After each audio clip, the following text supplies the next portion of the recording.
गाता है श्री भगवती जी सहाय। वार श्री भगवती जी की पातशाही दसवीं प्रथम भगवती सिमर गुरु नानक लीते आए। फिर अंगत गुरते अमरदास रामदास हुए सहाय। अर्जन हर गोबिंद नाम सिमरो श्री हर राय। श्री हर कृष्ण ध्याई है जिस डिठे सब दुख जाए। तेग बहादुर सिमरिया घर नौ नित्य आवे धाए। सब थाई हुए सहाय। दसवां पातशाह श्री गुरु गोबिंद सिंह साहब जी सब थाई हुए सहाय। दसां पातशाहियों की जोत श्री गुरु ग्रंथ साहिब जी के पाठ दीदार का ध्यान करके बोलो जी। पावन मुख वाक बख्शिश करके संगतां नूं निहाल करो। मुख वाक ते चलण दी समत बख्शो। सही प्यारे मिलाने मिलदे आप जी दा नाम चिंता आवे। नानक नाम चढ़दी कला। जीवन की व्याख्या करते हैं उस वेले कई कुताइयां कई गलतियां करते हैं।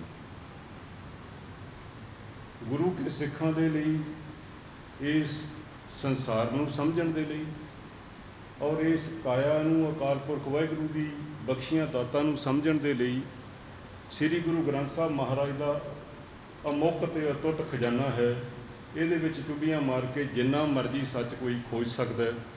जदों असीं अपनी मत मुताबक जिंदगी जीवन लगते हैं फिर बड़ियां बड़ियां गलतियां करते हैं।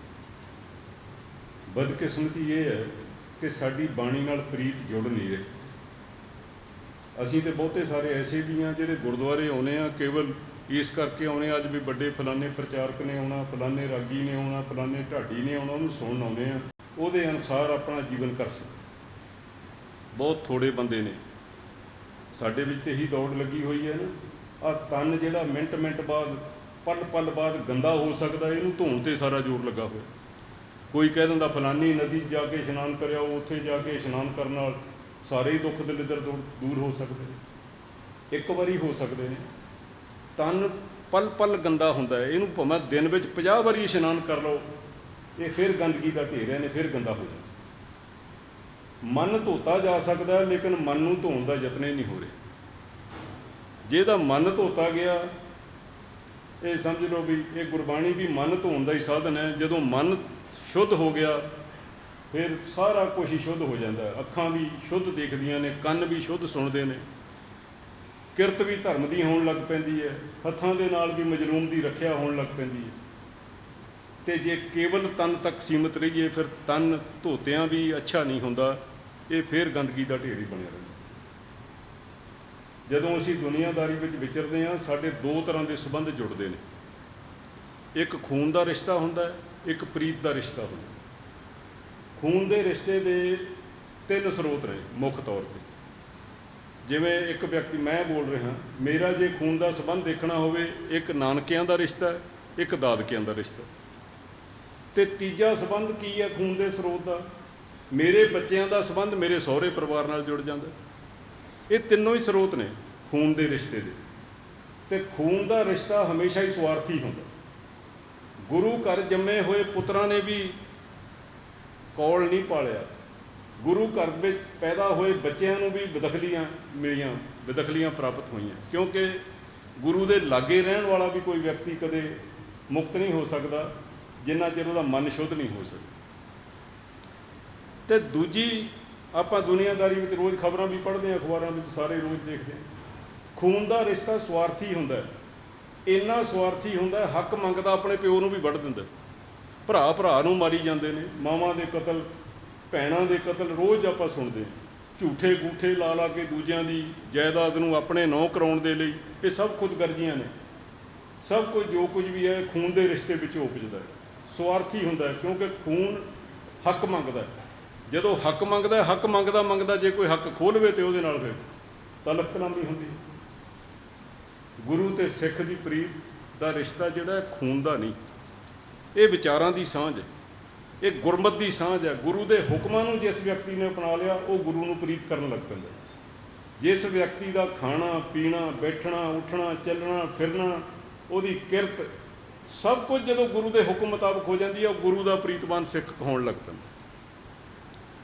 फिर ये प्रीत ऐसी है जिहड़ी गुरु नाल प्रीत जुड़ती है, ये स्वार्थ नहीं रखती, ये गुरु आशे तो कुर्बान होना लोचदी है। ਚਰਖੜੀਆਂ ਤੇ ਵੀ ਚੜ੍ਹ ਸਕਦੀ ਹੈ, ਬੰਦ ਵੀ ਕਟਾ ਸਕਦੀ ਹੈ, ਆਰਿਆਂ ਨਾਲ ਤਨ ਵੀ ਚਰਾ ਸਕਦੀ ਹੈ, ਅੱਗਾਂ ਵਿੱਚ ਵੀ ਸੜ ਸਕਦੀ ਹੈ। ਬਸ ਇੱਕੋ ਹੀ ਨਿਸ਼ਾਨਾ ਹੁੰਦਾ ਹੈ, ਮੈਂ ਗੁਰੂ ਨਾਲ ਜੁੜੀ ਹੋਈ ਪ੍ਰੀਤ ਨਹੀਂ ਤੋੜਨੀ, ਬਾਕੀ ਬੇਸ਼ੱਕ ਜੋ ਮਰਜ਼ੀ ਹੋਵੇ।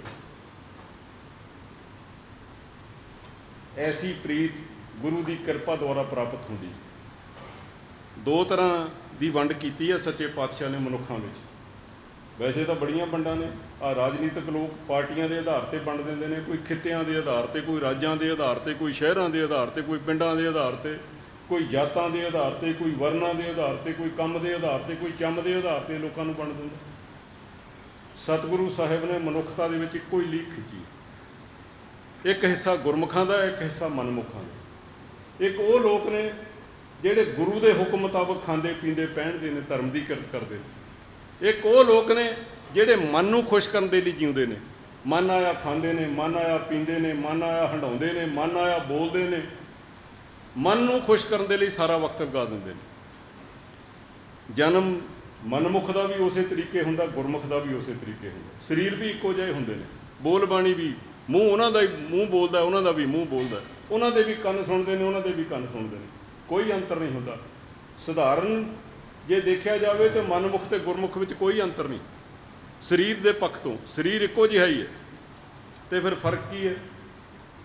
ਉਹਨਾਂ ਦੇ ਖਾਣ ਪੀਣ ਵਿੱਚ, ਬੈਠਣ ਉੱਠਣ ਵਿੱਚ, ਚੱਲਣ ਫਿਰਨ ਵਿੱਚ, ਉਹਨਾਂ ਦੀ ਬੋਲ ਬਾਣੀ ਵਿੱਚ, ਉਹਨਾਂ ਦੇ ਅਕੀਦਿਆਂ ਵਿੱਚ। ਜਦੋਂ ਉਹਨਾਂ ਨੂੰ ਕੋਈ ਗੌਰ ਨਾਲ ਵੇਖਦਾ ਫਿਰ ਪਤਾ ਲੱਗਦਾ ਕਿ ਮਨਮੁਖ ਕੌਣ ਹੈ ਤੇ ਗੁਰਮੁਖ ਕੌਣ। ਜਨਮ ਮਨਮੁਖਾਂ ਦਾ ਵੀ ਹੋਣਾ, ਗੁਰਮੁਖਾਂ ਦਾ ਵੀ ਉਸੇ ਤਰੀਕੇ ਹੋਣਾ। ਮੌਤ ਵੀ ਗੁਰਮੁਖਾਂ ਨੂੰ ਵੀ ਉਸੇ ਤਰੀਕੇ ਨਾਲ ਆਉਂਦੀ ਹੈ ਤੇ ਮਨਮੁਖਾਂ ਨੂੰ ਵੀ ਆਉਂਦੀ ਹੈ। ਤੇ ਫਿਰ ਫਰਕ ਇਹ ਹੈ, ਮਹਾਰਾਜ ਨੇ ਜਿਹੜਾ ਸਾਨੂੰ ਸਮਝਾਇਆ ਵੀ ਜਦੋਂ ਮੌਤ ਵੀ ਦੋਨਾਂ ਦੀ ਇੱਕੋ ਤਰ੍ਹਾਂ ਹੁੰਦੀ ਹੈ, ਜਨਮ ਵੀ ਦੋਨਾਂ ਦਾ ਇੱਕੋ ਹੀ ਤਰੀਕੇ ਨਾਲ ਹੁੰਦਾ, ਫਿਰ ਗੁਰਮੁਖ ਦੀ ਵਡਿਆਈ ਕੀ ਹੈ? ਮਹਾਰਾਜ ਨੇ ਇੱਥੇ ਗੱਲ ਸਾਨੂੰ ਸਮਝਾ ਦਿੱਤੀ।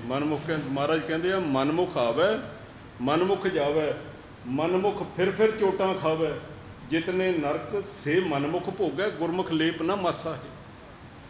ਜਿੰਨੇ ਨਰਕ ਕੋਈ ਸੋਚ ਸਕਦਾ ਉਹ ਮਨਮੁਖਾਂ ਦੇ ਹਿੱਸੇ ਆਉਂਦੇ ਨੇ, ਤੇ ਗੁਰਮੁਖ ਜੇ ਤੇ ਮਹਾਰਾਜ ਦੀ ਕਿਰਪਾ ਹੋ ਜਾਵੇ, ਜਿਹਦਾ ਜੀਵਨ ਗੁਰੂ ਦੇ ਹੁਕਮ ਮੁਤਾਬਕ ਹੋ ਜਾਏ, ਕਹਿੰਦੇ ਉਹਨੂੰ ਅਜਾਬ ਹੀ ਨਹੀਂ ਲੱਗਦਾ। ਇੱਦਾਂ ਹੀ ਬਾਣੀ ਵਿੱਚ ਮਹਾਰਾਜ ਇੱਕ ਜਗ੍ਹਾ ਹੋਰ ਜ਼ਿਕਰ ਕਰਦੇ ਨੇ, ਗੁਰਮੁਖ ਜੀਵੈ ਮਰੈ ਪ੍ਰਵਾਨ। ਜੇ ਸਰੀਰ ਵਿੱਚ ਰਹੇ ਤਾਂ ਵੀ ਪ੍ਰਵਾਨ, ਜੇ ਸਰੀਰਕ ਤੌਰ 'ਤੇ ਤੁਰ ਜਾਏ ਤਾਂ ਵੀ ਪ੍ਰਵਾਨ, ਕਿਉਂਕਿ ਉਹਦੀ ਘਾਲਣਾ ਗੁਰੂ ਦੇ ਆਸ਼ੇ ਮੁਤਾਬਕ ਹੁੰਦੀ ਹੈ, ਉਹਨੂੰ ਲੋਕ ਯਾਦ ਕਰਦੇ। ਗੁਰਮੁਖ ਜੀਵੈ ਮਰੈ ਪ੍ਰਵਾਨ, ਆਰਜਾ ਨਾ ਛੀਜੈ ਸ਼ਬਦ ਪਛਾਣ। ਉਹਦਾ ਉਮਰਾਂ ਨਾਲ ਲੇਖਾ ਜੋਖਾ ਨਹੀਂ ਹੁੰਦਾ।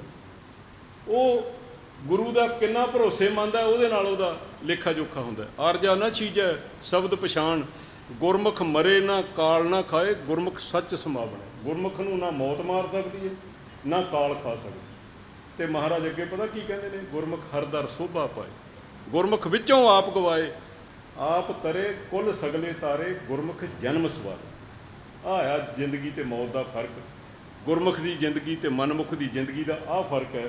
ਜਿਸ ਇੱਕ ਘਰ ਦੇ ਵਿੱਚ ਇੱਕ ਗੁਰਮੁਖ ਪੈਦਾ ਹੋ ਜਾਏ ਨਾ, ਗੁਰੂ ਦੀ ਬਾਣੀ ਪੜ੍ਹਨ ਵਾਲਾ, ਗੁਰੂ ਨਾਲ ਪ੍ਰੀਤ ਕਰਨ ਵਾਲਾ, ਗੁਰੂ ਦੇ ਹੁਕਮਾਂ ਨਾਲ ਪਿਆਰ ਕਰਨ ਵਾਲਾ, ਉਹ ਆਪ ਵੀ ਤਰ ਜਾਂਦਾ ਤੇ ਨਾਲ ਆਪਣੀਆਂ ਕੁਲਾਂ ਵੀ ਤਾਰ ਜਾਂਦਾ। ਬੀਬੀ ਜਸਵਿੰਦਰ ਕੌਰ ਨੇ, ਆਪਾਂ ਕਹਿ ਦਿੰਦੇ ਹਾਂ ਥੋੜ੍ਹਾ ਸਮਾਂ ਮਿਲਿਆ, ਇਹ ਸਮਾਂ ਸਾਡੇ ਵੱਸ ਨਹੀਂ। ਸਮਾਂ ਦੇਣ ਵਾਲਾ ਹੋਰ ਹੈ, ਜਨਮ ਦੇਣ ਵਾਲਾ ਹੋਰ ਹੈ, ਮੌਤ ਬਖਸ਼ਣ ਵਾਲਾ ਹੋਰ ਹੈ। ਗੁਰੂ ਕੇ ਸਿੱਖ ਨੇ ਤਾਂ ਭਾਣੇ ਵਿੱਚ ਰਹਿਣਾ, ਸੰਪੈ ਦੇਖਣਾ। ਪਰੰਤੂ ਜਿਹੜੀਆਂ ਯਾਦਾਂ ਉਹ ਗੁਰਮਤਿ ਵਿੱਚ ਜੁੜ ਕੇ ਆਪਣੇ ਫਰਜ਼ ਅਦਾ ਕਰਦਿਆਂ ਨਿਭਾ ਕੇ ਗਏ ਹਨ, ਉਹ ਬੱਚਿਆਂ ਦਾ ਵੀ ਸਰਮਾਇਆ ਬਣਨਗੀਆਂ, ਪਰਿਵਾਰ ਦੇ ਲਈ ਵੀ ਧਰੋਹਰ ਬਣਨਗੀਆਂ, ਆਉਣ ਵਾਲੀਆਂ ਪੀੜ੍ਹੀਆਂ ਦੇ ਲਈ ਵੀ ਉਹ ਮਾਣ ਸਤਿਕਾਰ ਦੀਆਂ ਪਾਤਰ ਹੋਣਗੀਆਂ। ਕਈ ਵਾਰੀ ਸਾਨੂੰ ਵਹਿਮ ਹੁੰਦਾ ਹੈ, ਕਈ ਵਾਰੀ ਸਾਰੀ ਜ਼ਿੰਦਗੀ ਦੇ ਵਿੱਚ ਬੰਦਾ ਕਈ ਵਾਰੀ ਆਪਣੀ ਸੋਚ ਮੁਤਾਬਕ ਤੁਰਿਆ ਜਾਂਦਾ ਹੁੰਦਾ, ਤੇ ਪਤਾ ਨਹੀਂ ਲੱਗਦਾ ਗੁਰੂ ਨੇ ਕਿਹੜੇ ਵੇਲੇ ਚੋਟ ਮਾਰ ਦੇਣੀ। ਜਦੋਂ ਗੁਰੂ ਦੀ ਇੱਕ ਗੱਲ ਕਿਤੇ ਖਾਨੇ 'ਚ ਵੜ ਗਈ, ਜ਼ਿੰਦਗੀਆਂ ਪਲਟ ਜਾਂਦੀਆਂ। ਤੇ ਜਦੋਂ ਜ਼ਿੰਦਗੀਆਂ ਪਲਟਦੀਆਂ ਨੇ, ਫਿਰ ਜ਼ਿੰਦਗੀ ਜਿਉਣ ਦਾ ਵੀ ਸਵਾਦ ਆਉਣ ਲੱਗ ਪੈਂਦਾ। ਐਸੀ ਕਿਰਪਾ ਬੀਬੀ ਜਸਵਿੰਦਰ ਕੌਰ ਦੇ ਉੱਤੇ ਸਤਿਗੁਰੂ ਸਾਹਿਬ ਜੀ ਨੇ ਕੀਤੀ। ਆਪਣੀ ਬੱਚੀ ਹੋਣ ਦਾ ਉਹਨਾਂ ਨੂੰ ਮਾਣ ਬਖਸ਼ਿਆ। 5 ਕਕਾਰੀ ਰਹਿਤ ਦੇ ਧਾਰਨੀ ਬਣੇ, ਖੰਡੇ ਬਾਟੇ ਦੀ ਪਹੁਲ ਛਕੀ। ਆਪਣੇ ਬੱਚਿਆਂ ਨੂੰ ਵੀ ਖਾਲਸਾਈ ਗੁਣ ਦੇਣ ਵਿੱਚ ਉਹਨਾਂ ਨੇ ਕੋਈ ਕੁਤਾਹੀ ਨਹੀਂ ਕੀਤੀ। ਜੇ ਲੋੜ ਪਈ ਕਿ ਬੱਚੇ ਉੱਥੇ ਰਹਿ ਕੇ ਅੰਗਰੇਜ਼ੀ ਬੋਲਦੇ ਨੇ, ਅੰਗਰੇਜ਼ੀ ਪੜ੍ਹਦੇ ਨੇ, ਇਹਨਾਂ ਨੂੰ ਪੰਜਾਬੀ ਸਿੱਖਣੀ ਜ਼ਰੂਰੀ ਹੈ, ਤੇ ਭਾਈ ਸੁਲੱਖਣ ਸਿੰਘ ਨੇ ਆਪਣੀਆਂ ਬੱਚੀਆਂ ਨੂੰ ਇੱਥੇ ਪੰਜਾਬ ਵਿੱਚ ਭੇਜ ਦਿੱਤਾ। ਤੇ ਜਥੇਦਾਰ ਸਾਹਿਬ ਨੇ ਕਦੇ 6 ਮਹੀਨੇ ਰਹਿ ਕੇ ਜਾਣਾ, ਕਦੇ ਸਾਲ ਰਹਿ ਕੇ ਜਾਣਾ, ਕਿ ਗੁਰਬਾਣੀ ਪੜ੍ਹਨ ਦੇ ਲਈ, ਗੁਰਬਾਣੀ ਸਮਝਣ ਦੇ ਲਈ, ਗੁਰਮੁਖੀ ਪੜ੍ਹਨੀ ਤੇ ਬੋਲਣੀ ਜ਼ਰੂਰੀ।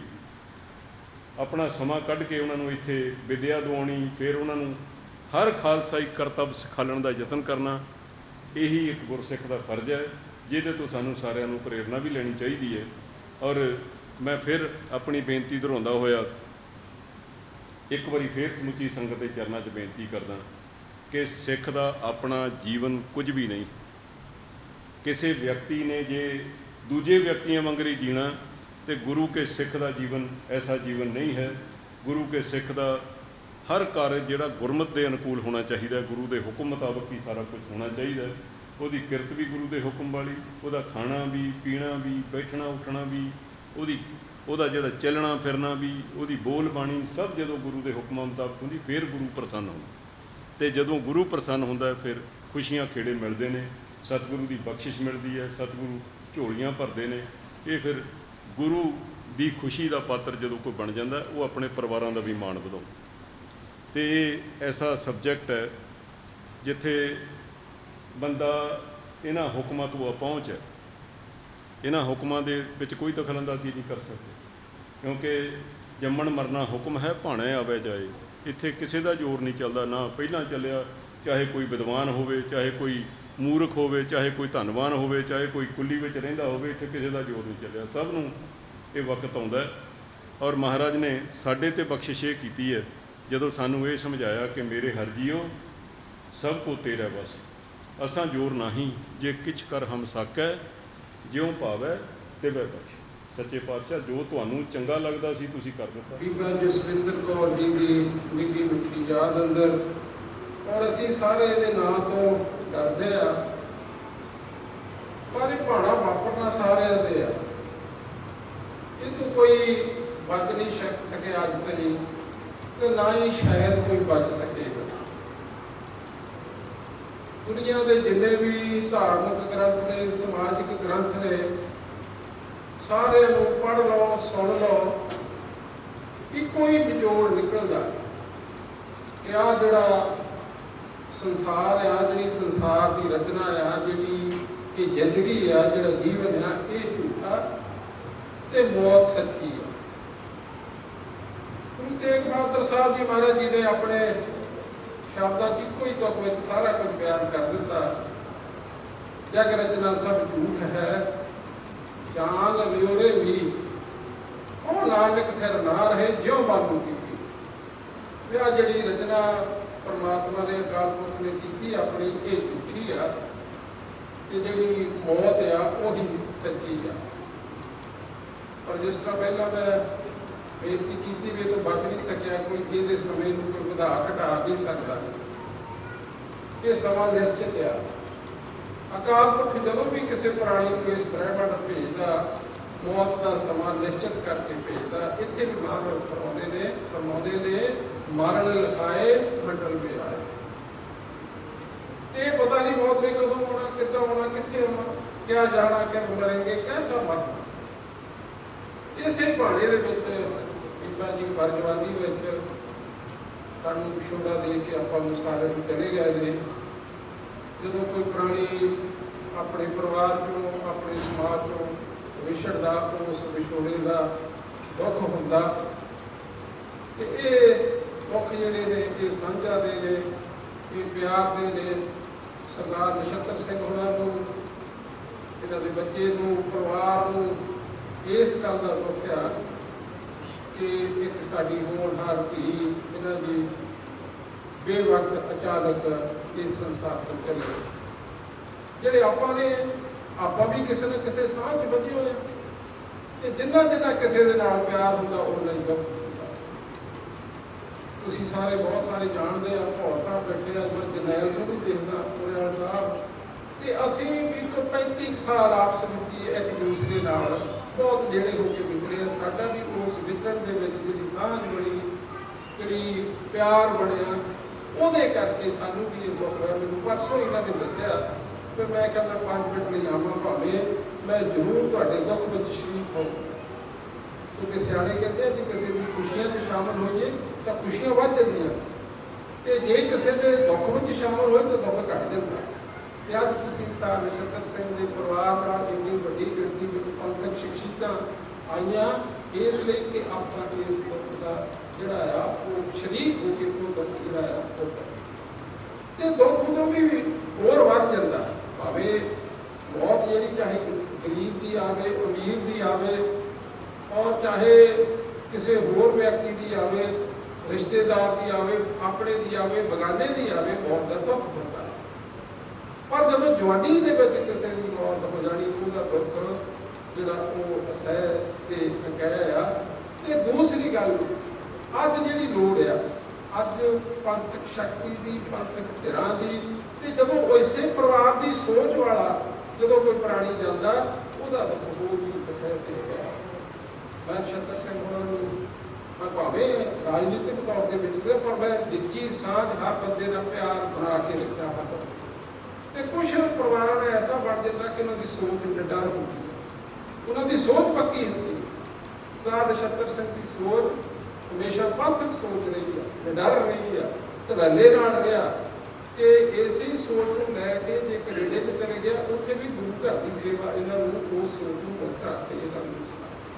ਸੋ ਜਦੋਂ ਐਸੇ ਪਰਿਵਾਰ ਦੇ ਵਿੱਚੋਂ ਕੋਈ ਪ੍ਰਾਣੀ ਵਿਛੜਦਾ, ਉਹਦਾ ਦੁੱਖ ਹੋਰ ਵੀ ਵੱਧ ਜਾਂਦਾ।